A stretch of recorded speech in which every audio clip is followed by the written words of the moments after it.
times in that game? I don't know if you can pay too much attention to a guy like that. He's a heck of a player. I thought, after the first big run that he had, we did a decent job of containing the run there. They hit some big plays. Quarterback's phenomenal. Hit some big plays on us in the pass game, and kind of flustered us a little bit, and and then we couldn't get resettled down, in terms of that. But I don't think we paid too much attention, no. What happened to Quinn on the missed extra point? I mean, the crowd was booing him pretty heavily, but did that affect him? No. That's unacceptable. That can't happen. He knows that. He just let his emotions get carried away and kind of kicked the ground a little bit and pushed it. And that's got to be fixed immediately from a mental standpoint, and can't have that ever happen again. Ambry seems to really be progressing in the kick return. Talk about what you've seen from him. He's explosive, fearless. He's what you want back there. It's a really good combination we have now.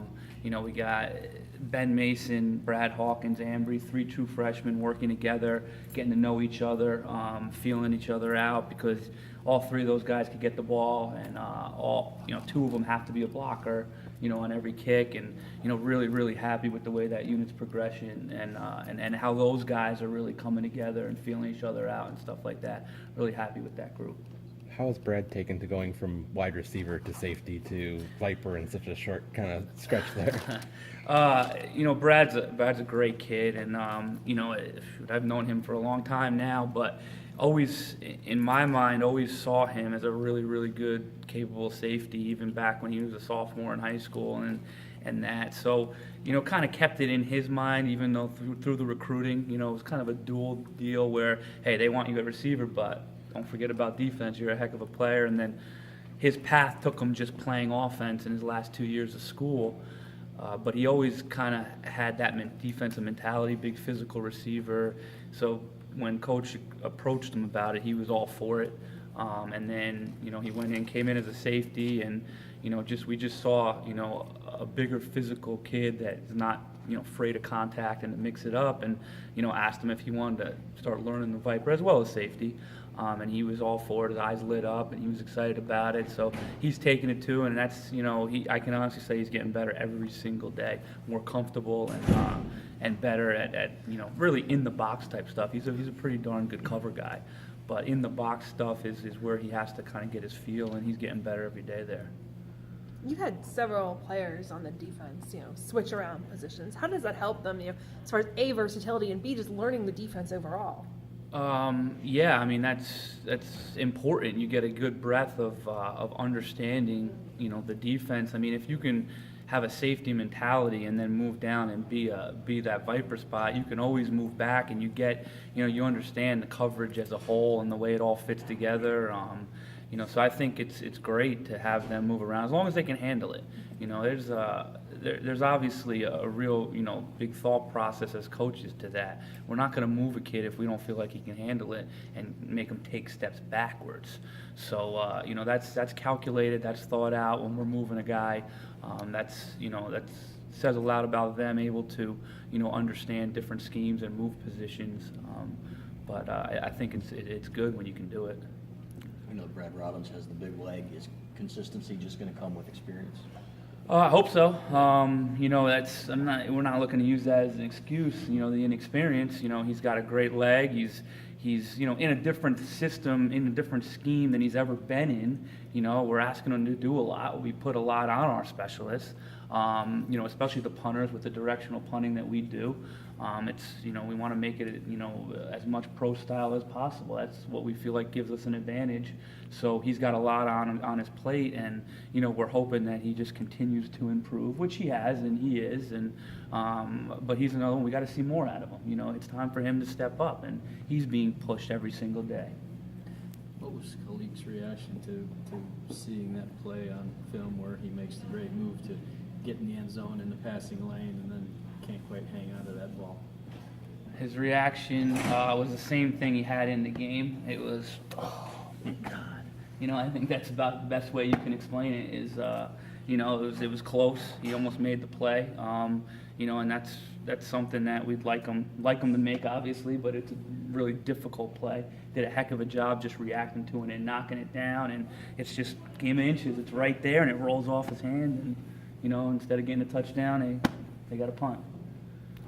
Chris, who are some of the guys on special teams other than, we see returners and, we see the punters, but guys like Jordan Glasgow, John Runyon, kickoff and punt protection team, who are some of the guys that are standing out that maybe we might not see That's a stand great out? question, and there's a lot of them, and guys we're really excited about. Jamerick Woods is one that has been phenomenal and just coming on and playing on a lot of different teams. Ben St. Jude's is another one who's on a lot of them. And coming on. Obviously, Ambry, Brad is now starting on 3 special teams and, making his way on the 4th. We have Jalen Kelly Powell is kind of a utility man there where he's kind of behind a lot of different spots, but you see him in games at times. Nate Shanley is a guy that, before he was, injured, he was on all 4 special teams. Glasgow's a staple. He has been for 2 years, and he's going to continue to be. Jared Wangler's doing a good job on our kick return and our punt units. Henry Poggi is the PP on our punt, and that's not an easy deal when you're dealing with a freshman snapper and a freshman punter. Keeping those guys together and the nerves down and stuff. So he's doing a heck job there. But there's a lot of young talent. We think we got six or 7 true freshmen on kickoff and on kick return. So the young guys that are just coming on and getting better and better, and special teams, I'm not going to sugarcoat it. We need to make more plays. We need to play better. We haven't been bad by any means. I don't want to put those guys in a tank like they're playing bad. They've been good. They've been executing. Our kickoff team has been really, really good, but we need to now step it up a level and make those big plays that are right out there for the taking, and that's something we're pushing for to do is start being more explosive on those units rather than just, hey, we did our job, we came off the field, nothing bad happened, we're playing well, let's be explosive now, and we're pushing those guys to do that on all units. How good is the recruiting in New Jersey? You're asking a guy who's going to say it's phenomenal, obviously. It's where I grew up. But, I think it's really good. I think there's really good players there. They care about the game. They're coached really well. They come in and they have this chip on their shoulder where they love to compete. They love to practice. So I think it's really good. I feel like if you look at Rutgers' team, that's a talented ball club there. And I saw a lot of these guys just not really so much in college, besides the game week, but in high school play. And, there's some talented, young men there on that team where you look at them and say, that's a dangerous ball club. And, I remember them when they were sophomores and juniors in high school just from coaching at Paramus Catholic and knowing the talent that's there. So, it shows up. It's a very talented, rich state. What's the difference between them this year and some of the results they're getting as opposed to last year? I can't really speak to last year just because it's only 1 week of the year that you really see them. But I'll tell you this year, they've got, big physical receivers on the outside. They got some speed guys inside there. They got big, tough running backs, and then they got a speed running back that comes in. The left side of the old line is really good, and then the center's a pit bull. The right guard's a pit bull. Their tight end is probably one of the best players on offense. So when we look at them, it's a team that has talent. They have ability. They're playing well. They've won 2 in a row. So it's, I don't remember last year so much, but I know that this year, this team they're no pushover here. They can play football.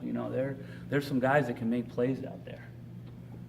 You were still at Paramus Catholic when Michigan started making a push into New Jersey. Why do you think the light bulb went on and all of a sudden New Jersey, they found their way to New Jersey for players? That's a good question. It's heavily recruited New Jersey. A lot of schools have recruited for a long time. I'm not sure why Michigan decided to come in before I was here. It's probably just you're looking at it and saying, wow, there's some good players here, but also players that have succeeded elsewhere. They've gone outside of the state and been really successful and done a great job in college. So just by doing that, your homework there, you can see that kids leave and kids play well and they perform when they move on. So, why not recruit the area? And then when you can get the inroads in there and, start being one of those programs that the guys go to, it's somewhere that just kind of gains momentum.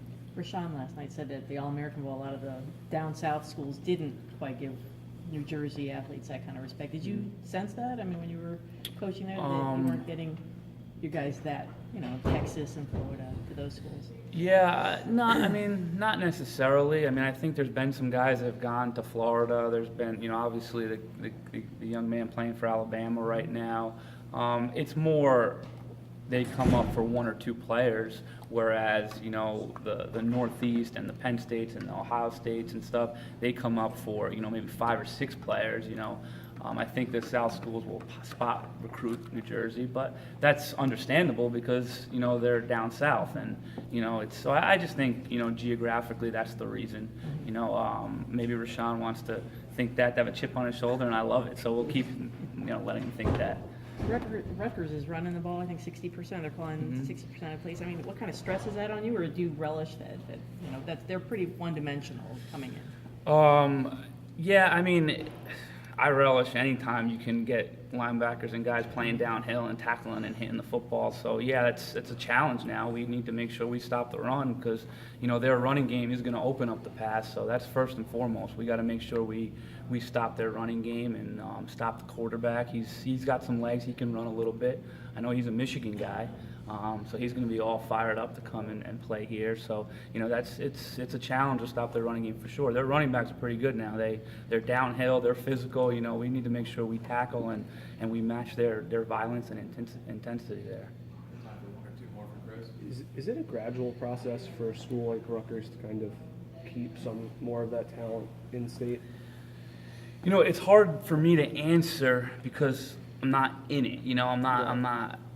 I'm not really involved in it anymore. It's been 3 years or so, and when I was involved in it, they were keeping a lot of it. When Greg was there, when Shiano was there, they did a good job in keeping that talent. At least 65-70% of it. So for whatever reason, since it's gotten away, I think it has to be a gradual step. I think they have to prove to the in-state kids that they're here. They're gonna compete and be the best place for them. But again, it's hard for me to answer because I'm not involved in it. I'm not involved in the high school coaching and don't see what's going on there. So when they were getting 60 to 70%, what were you seeing as a high school coach that they were doing well? Forming relationships, speaking to the kids, knowing all the kids, no matter what, even if it's a guy who's not maybe a Big Ten player or, Big East in those days or whatever it might be, the Division I guys, understanding who they are and what they can do and just having a really, good grasp of the whole state, and they did a good job there and making the inroads. I know that Greg Shiano did a good job with the high school coaches and with knowing even down to the Pop Warner coaches and stuff. You just gotta cultivate the whole state there, and I'm sure the staff's doing that.